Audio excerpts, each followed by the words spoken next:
Hi everyone, welcome to the Positive Post in Conversation. I'm Zazie Todd and I'm joined as always by my friend and colleague Kristi Benson. Hi Kristi, how are you? I'm good, thank you. Good, good. And I'm really pleased that today we've got an absolutely wonderful guest joining us to talk about her books. Sassafras Lowrey is a certified professional dog trainer, CPDT-KA, a certified trick dog instructor, CTDI, an AKC CGC trick dog evaluator, and also an AKC fit dog instructor. Sassafras's dog training books include Tricks in the City, and Chew This Journal, and Sassafras is an author and a multimedia educator who writes regularly about dog training for leading national publications. So her dog training articles have regularly appeared in places like Dogster, The Bark, Modern Dog, and with the American Kennel Club, as well as in mainstream publications such as Wired, Apartment Therapy, and the New York Times. And as well, Sassafras was recently the recipient of a Cat Writers Association Muse Medallion Award for her magazine work about cat training. Congratulations, Sassafras. That's awesome and very well deserved. Thank And you. Thanks so much for having me. thank you for joining us. And the main reason that we're talking to you today is because of your wonderful book, Claw This Journal, which is fantastic. I love it. It's so full of activities to do with your cat.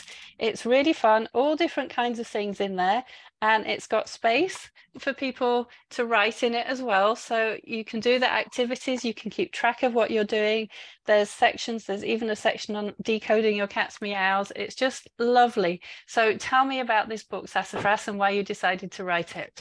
Yeah, so this is a book that was so much fun to put together. I feel like there are not enough necessarily like ideas about enrichment and play with cats out there. And so I was really excited to be able to bring together some of my favorite activities and things to encourage people to have more fun with their cats, try new things with them. And so it was a ton of fun to do, and really came out of conversations that I have had with cat lovers wanting to get ideas for different things that they can do with their cats. So one of the things that I really like about this book and the your similar book for dogs is that there's room and places for you to write, which I think helps prompt people to think. You know, I think you're actually. I liked how it made me think about my own cat and the stuff that I do with my cat. So one of the sort of the parts that you had was about your meeting with your cat. So what was your meeting with your cat thing? So just tell us about that. Yeah, so currently have one cat. His name is Thing. He is 9.5, which doesn't actually seem possible to me. But we had a pretty eventful first meeting. I was living in New York City. I was walking home. It was fairly late at night in the middle of a snowstorm. And there are in many communities, but definitely in Brooklyn, where I live, there are a lot of feral cats. And I was walking home with my partner, and we, in the middle of the snow, saw something dart from a pile of trash bags on the street, New York, to a snowbank. And we thought it was a rat at first. And then we saw it move again, and we realized it was a very, very small kitten. And so I immediately start pulling dog treats out of my pocket, and I'm trying to entice this very small kitten who was alone out of this snowbank and out of in between bags of trash, because there is a blizzard, in fact, coming in that night. And so as we're trying to catch this kitten, the bodega owner from across the street comes out very kindly with some cat food, because he fed the feral cats in the neighborhood, and he proceeds to attempt to help us catch this kitten.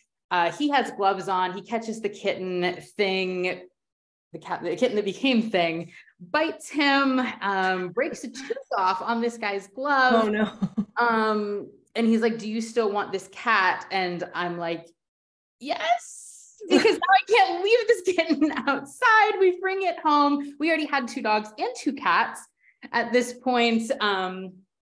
And he immediately charmed his way into everybody's hearts, and ended up ultimately being raised by my senior dogs at the time. And the senior cats were like, "We don't know what you are, but you can stay." So that was the very eventful way that we met Thing. That is quite an origin story for the cat. Ting is obviously a very special cat. And one of the things that I love about this book is you have a section called Best in Show, and it's about how amazing all cats are, but how every cat is amazing in their own way. And I really love that. And actually that set me thinking about my cats. And I'm also going to ask Kristi what her cats will get awards for too, because I think I love the way this book is such a conversation starter. But so for Ting, what awards have you made for Ting? Have you made any? What would you make for Thing? I think that, Thing is a very special cat, but I think his top prize is probably Pizza Thief. He he is a kitten, and we like to say it's probably his origins. We think he was about 6 weeks old when we found him, and so he had probably been surviving on bagels and pizza crusts and things like that. But he is a little carb fiend, and you have to watch your pizza slices, because he definitely can make off with a pretty good sized slice of pizza. Wow. Don't recommend. It's not good for cats, but if he had his way, he would be the ultimate pizza thief. Yeah, it's what he would like. Awesome. And Kristi, what would you give Apricot an award for? I think it would be hard. There's going to be like first, second, and third for him, but definitely lap. He is an inveterate lap cat. He needs tons of lap time. And so when I'm gone, my wife will sometimes, send me a message and just be like, Apricot's on my lap again. Like I can't even stand up, because I work at home, so he's on my lap, most of the day. I think he's either in, on my chair or nearby. So when I go away, she's just like, wow, I didn't realize how much lap time he needs. So he's definitely going to be like the winner for the lap. Any lap competition. Sorry, other cats and dogs. But he really likes to, and I think it's probably a reinforcement sort of contingency that I've set up. He likes to walk across my keyboard and bat at my screen. Like earlier today, I was having a banjo lesson, and Apricot was just like, that your banjo instructor's going down. And so he was hitting my screen repeatedly. And then I was like, what was that? I didn't quite, like my computer was just wobbling around. So I tried to, what chord is that? Yeah. And then I'll just put him on my lap behind my banjo. It's okay. So that would definitely be his number one, and number two, I think, would be the lap. And then I call it pestering, very fondly, but he definitely likes to get, and here he comes. He's like, you called, human? Yes. He's very good at those video games for cats that you can swipe at the He should be, yeah. He loves it. He's all about it. He's like, smack it down. Yeah. Excellent. And I love that Apricot came to join us too. My cats would not win for lap time. I have 2 cats. They would definitely not win for that. But Melina would win for being conversational, because she's very, very talkative. She's a tortoiseshell cat, so she lives up to that reputation that tortoiseshells have of being very, very chatty. And she makes all kinds of noises. It's not just meows, it's lots of chirrups. And you can have a long conversation with her if you meow at her. But she does even like kind of noises, and if you go she'll go and lots of very beautiful chirrups. So she's always talking, she's always saying something. So that's what she would win for. As for Harley, I kind of joke about Harley, and I make out that he's not a very clever cat, but it's not true, because when he cares about something, he's incredibly clever. And the thing he is so good at is opening doors, and he can open all of the doors pretty much. So if it's a door with a handle that you push down, he can jump up and he can push it down so that the door opens. If he's on the wrong side of that door, some of our doors don't actually shut properly because it's an older house. So he can put his paw underneath and he can open it that way. And then we have a door that's a sliding door that slides like a pocket door. It slides into the wall. So if that door is closed, he can put his paw underneath it again, and he just jiggles it about until it starts to open. And then he puts his paw up and opens it that way. And all of the cupboard doors in the hall, he can open all of those. Basically, you cannot keep this cat out of anywhere unless you actually put a latch on or lock it. And he opens the cupboard doors in the kitchen. One time I found him curled up in a frying pan in the kitchen cupboard. So his prize is for opening doors. Luckily, we have one door that we have a round doorknob on, which is against building code because a lot of people struggle to open those round doorknobs. But we have one, and that's the only door that he cannot open. So that's his prize. Very good talent. And I love that your book made me think about these things, Sassafras. I think that's really cool. So you have, I think we're talking sort of about enrichment. I feel like for Apricot, slapping the screen is pretty enriching for him. At least I try and frame it that way, so I'm not like, I just want to work. Then you have a lot of enrichment in this book, which I think is great. And I think Zazie already mentioned this, is just, and you did too, Sassafras, is something that people miss for cats. You know, I think a lot of people are thinking about it for dogs, but it's not, I don't think it's really reached the cat world as much. So why is enrichment so important for cats? And what's your cat's favorite enrichment activity? Yeah, I think it's such a exciting topic to be, that's just, I feel like, starting to really become more popular or talked about more in the cat world. I think when we think about enrichment, it's often about dogs. And people are like, cats are easy pets. They just sleep all day. And it's like, no, our cats really, really benefit when they have opportunities to use their brains and when they have opportunities to get more active. And it's such a great way to bond with them. So I love trying out different enrichment activities. And so in the book, it's divided out in like different kinds of, cat personality ideas. And, it's just for fun, but not every cat is going to enjoy the same things. There were a variety of activities in the book that Thing would not be a fan of, but his definite favorite things in terms of enrichment, he, because he was so young when we found him, and we had very senior cats, they, I can't remember how old they were at the time. They passed when they were 20 and 21. So I think they must have been like 15 when we found him. And they were like, you're not part of us. So he became really connected to the dogs, because the older cats were like, you are active and young and not one of us. They were litter mates. So he was always very excited about what I was doing with the dogs. So his favorite enrichment definitely is, he likes to get involved in trick training that I'm doing, but on his terms. So it's all on his terms. If the treats are out, he's like, I would like treats, please. So he's very good at spin. He'll sit, he'll give you a high five. He enjoys doing some trick training, but his all-time favorite is probably his window bird feeders. So we have some bird feeders that are outside the window, and he will very happily sit and just watch the different birds that come to eat them. So every year for his birthday, the last couple of years, he's gotten another bird feeder to watch. So now he has like a whole little array of channels. I love that. And you've got so many different enrichment activities in the book, and I think they're all fun for the cat, but also fun for the person. And one of the things you have a section about, I love that you have this section on giving back for cats in the community. So as far as cats are concerned, what do you think are the best ways to give back? What kinds of ideas have you put in the book? Yeah, I think that, the best way to give back to cats is ultimately going to be what works for you. We're all in different positions. We're all in different places. So, for some people that might look like fostering or doing, spay and neuter with, feral colonies of cats. For other people, it's donating to organizations that are working with cats. There's activities in the books about making cat beds to donate. And so things like that, there's really something I think all of us can do depending on our skill sets and where we are and what our life looks like, that kind of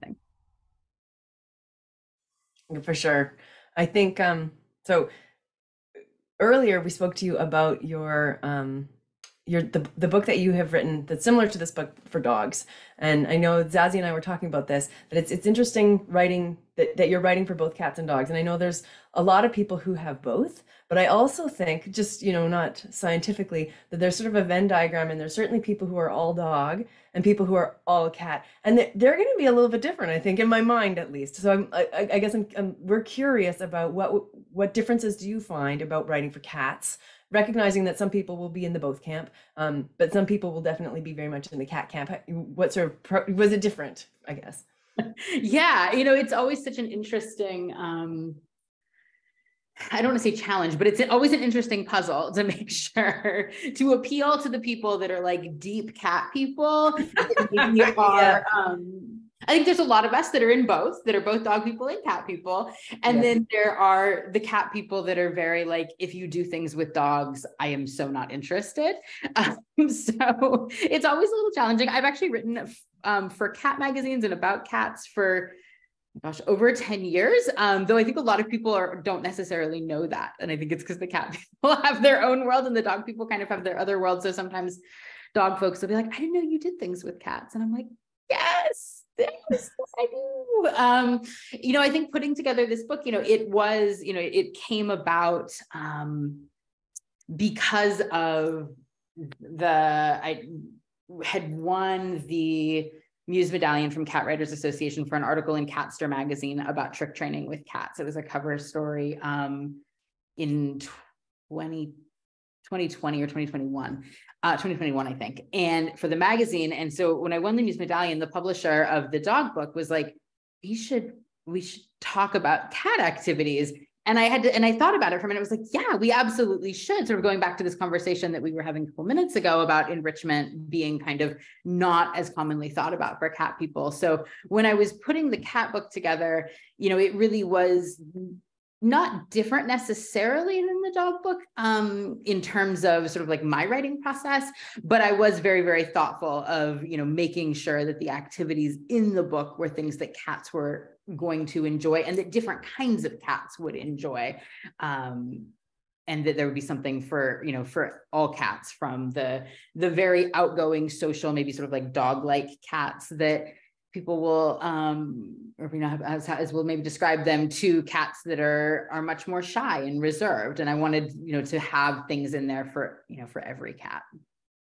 So do you find that there's stuff that, like, thinking again about Venn diagrams, is there stuff that you would say is only for dogs, stuff that would be good for both, and stuff that's only for cats? Did you have that sort of in your mind? What would you, if you're cornered, what bucket would you put certain things in? Ooh, yeah. You know, I think that it's tricky because, you know, cats are so different. So like, for example, I would absolutely never, ever take my cat Thing out to a pet friendly store. That would not be fun and exciting for him. He would find that very, very scary. A cat that I had that 20 years ago was a cat who absolutely loved going places, like from a tiny kitten to the day that he passed. He was like super outgoing, nothing scared him. He would have loved that.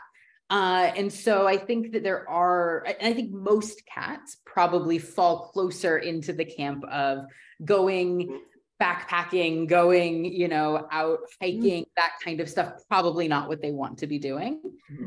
Probably more of a dog activity, but there are absolutely cats that enjoy those things.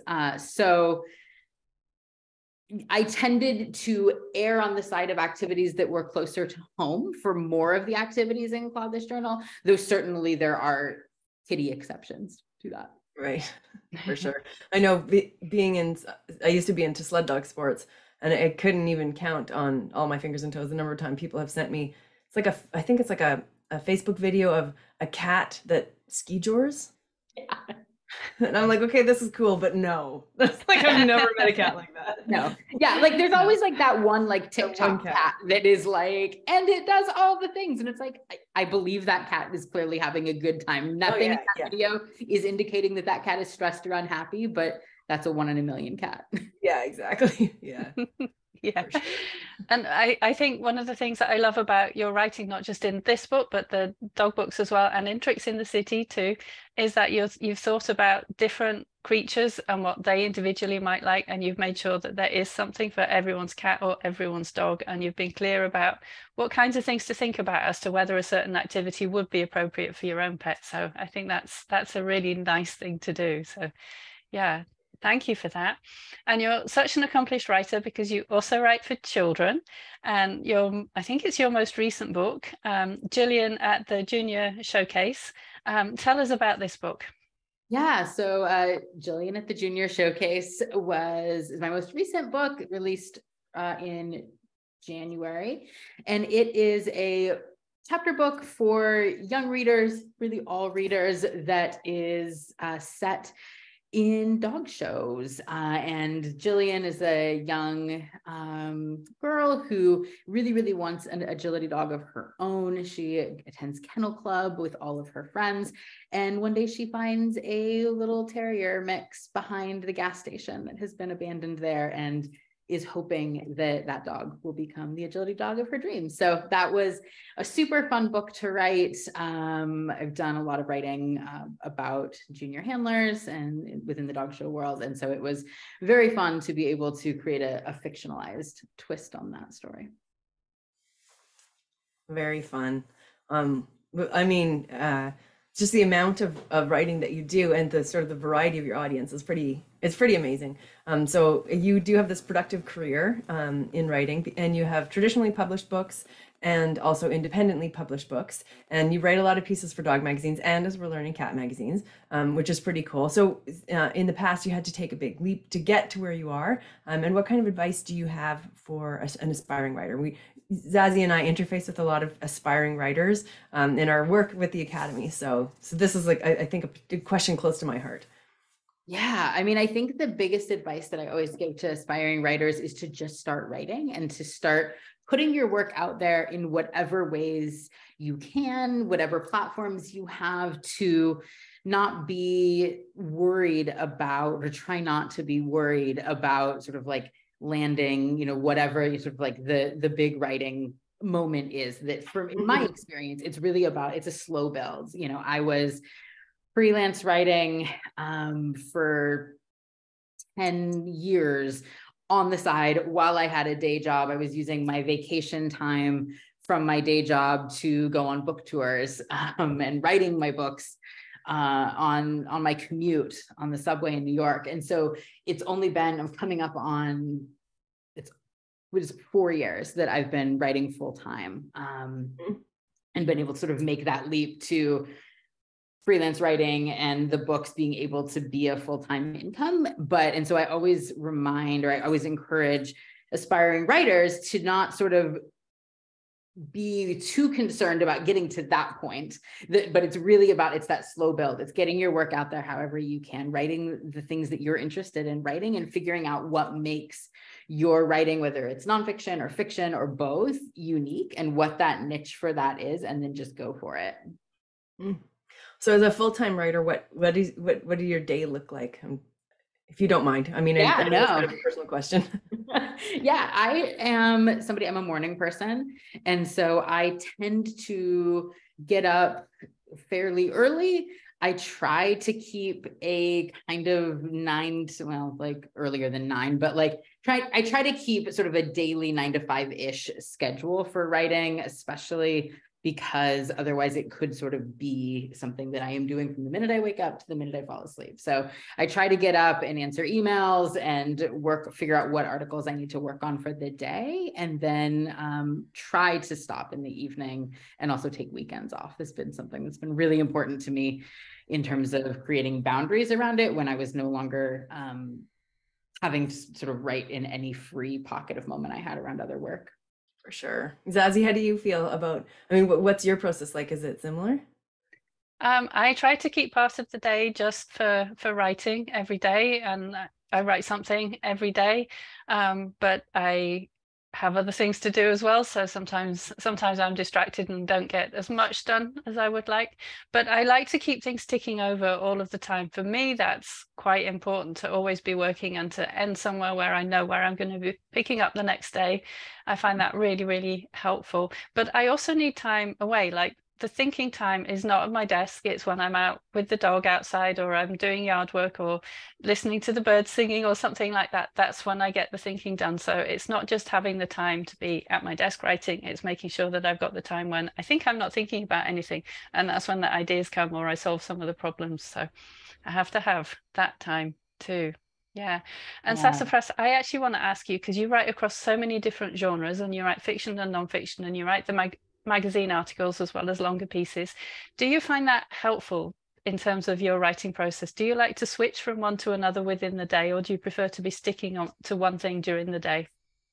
Yeah, absolutely. So I'm somebody that I absolutely love sort of the challenge, but also the excitement of freelance writing for me. And so that every day is different. And similar to you, some of the big sort of thinking happens not when I'm sitting at my desk. So even though I'm like, I try to sort of keep this writing schedule, that writing schedule also looks like going outside with my dog, or like biking to the post office to send some mail. And then in the process, I'm thinking through the writing, and I'm constantly sort of context switching between those things. So I think last year I wrote 350 something articles for online publications and magazines.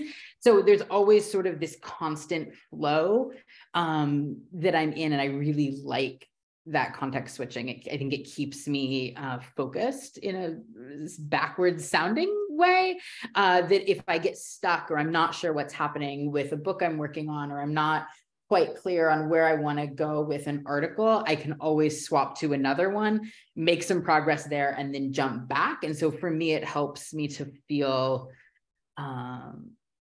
I often find that the time away from it is sort of like a problem in a writing piece. Helps me come back with a solution, even if I'm not actively thinking about it. Do you find that too, Kristi, if you're writing something, that time away from it is what helps you to get something finished? Or because I think some of your pieces, it seems that you already have quite a well prepared idea before you sit down to write it. So how does that work for you? Yeah, it really depends on which piece, I guess. Sometimes I know, like after Misha passed away, I essentially had it all in my head and I just wrote it all at once, and then I almost didn't change anything. But some of the other stuff that I write, I think I baby it along for so many months, and just changing like 2 or 3 words and being like, it's not good enough yet, like that. So, but I don't write full time, so it's very much with like when the inspiration strikes me, I'll sit down and write. So I think it's probably a bit easier for me. I love those magical moments where, like you were describing, that you just have sort of this clear sense of what it's supposed to be, and you write it, and almost nothing changes. That's the magic moment when it's Yeah. I also like opening up something that I've been working on for a long time though, and just being like, God, I wrote this. Like, look at that turn of phrase. It's so nice, Yes. Yeah. It's good when that happens. This does not always happen to me. Sometimes I'm looking at it and thinking, oh no, what was I thinking? Oh, for sure. I sometimes like, even I think I have a little bit of a CER. Like if I'm about to reshare an old blog or something, I'll be like, don't open it. Just don't open it, Kristi. Just you know how you feel about this one.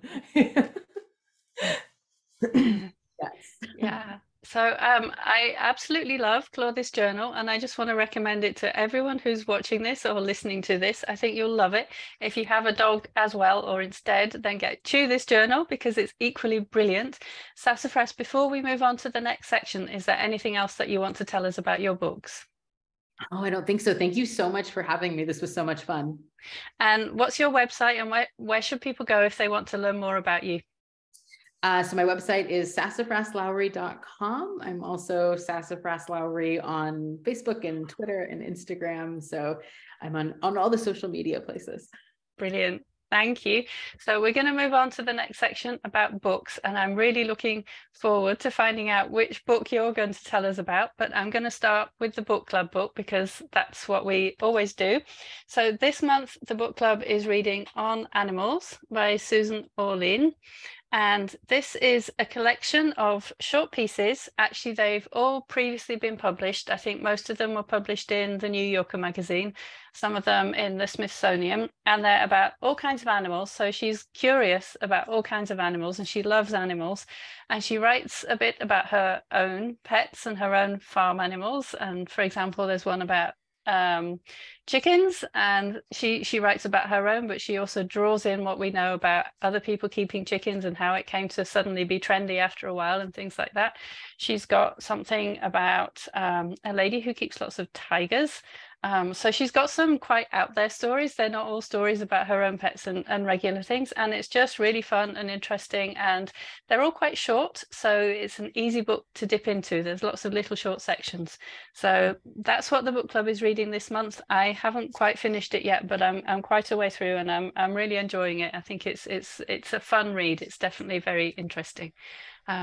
So Sassafras, what are you reading at the moment? Yeah, so I last week took a deep tumble into a whole new book series that I'm now obsessed with. I had to take my bike in to get serviced, and there was a little independent comic store next door that I haven't been into in far too long. And I walked in and was immediately confronted with Doomsday with My Dog, which is a manga series. And I don't read a lot of manga, but I was like, clearly I need to have this. And then I needed the second book in the series, and it's just delightful.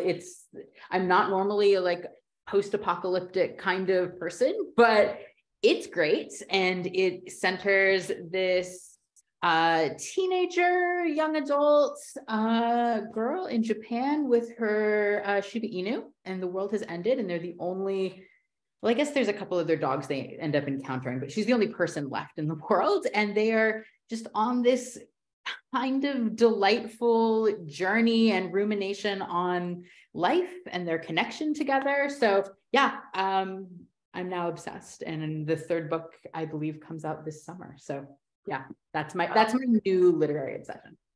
Awesome. Something to look forward to. Who is that by? And is it the same author and illustrator? It is. And where's her name on it?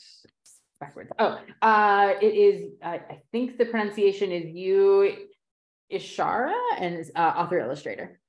Perfect. And I'll put the details in the show notes for this. So thank you. That sounds brilliant. And Kristi, what are you reading at the moment? Well, I got a couple of just like novels on the go. I'm just about to go on vacation, so I'm gearing up to vacation. But the book that I'm going to share is a couple of days ago, a dog training colleague of mine, we were just chatting, and she was saying, oh, a student in one of her classes had asked for a book just about general dog behavior, and had sort of suggested a book that wasn't great, saying, how do you feel about this? So my colleague wasn't aware of it, so we ended up talking, and she's like, what should I recommend instead? And I looked over, and like on my shelf was a book, Comparative Animal Behavior, which is a textbook that Jean had sent me. So I had it down, and I took a picture. I'm like, you know what, textbooks can be, for people who have that kind of curiosity, textbooks, I mean, they're curated information, it's not going to be like, I did a Google and found a single source. So guess what? And also, like, it's written for undergrads, so it's written in like kind of an easy to sort of consume way. So I started poking through it again, and just got drawn in again, just to like how deeply fascinating both animal behavior is as a thing, but also just the fact, I find it interesting that people study this stuff, like there was like monogamy and shrimp. And I'm like, this is something that there's literally researchers in the world who are like applying for grants, and writing and studying this. And this is their life's work. I found it fascinating on like an actual level, like, oh, interesting. The oceanic frigate or man of war bird is stealing prey, but also like, wow, humans are so curious and so into their thing that we get this, which is like hundreds of interesting people putting together all of these thoughts. So that's my book of the week. I love how we have such different books. And who is that? Who is that one by, Kristi? This is Richard Mayer, I think would be how you'd pronounce that. Maier. Cool. Comparative Animal Behavior. Thank you. And mine is a novel. It's called Bad Cree, and it's by Jessica Johns. And I love it. It is about someone, she wakes up, she grew up in Grand Prairie, Alberta, and now she lives in Vancouver. And she wakes up after having had a very, very vivid dream of running through some woods, and she has a branch in her hand from when she was running through the woods, and it's just there and then it's gone.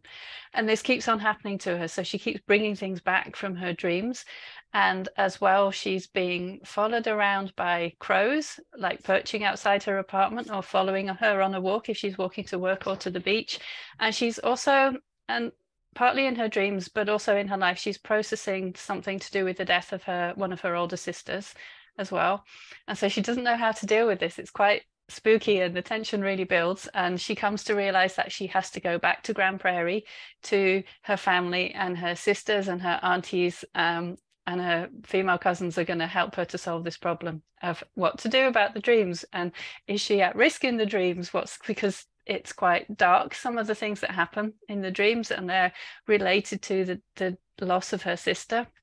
So I don't want to give anything away, but it's a really good book. It's very well written. The tension just keeps on building, and it's brilliant. I love it.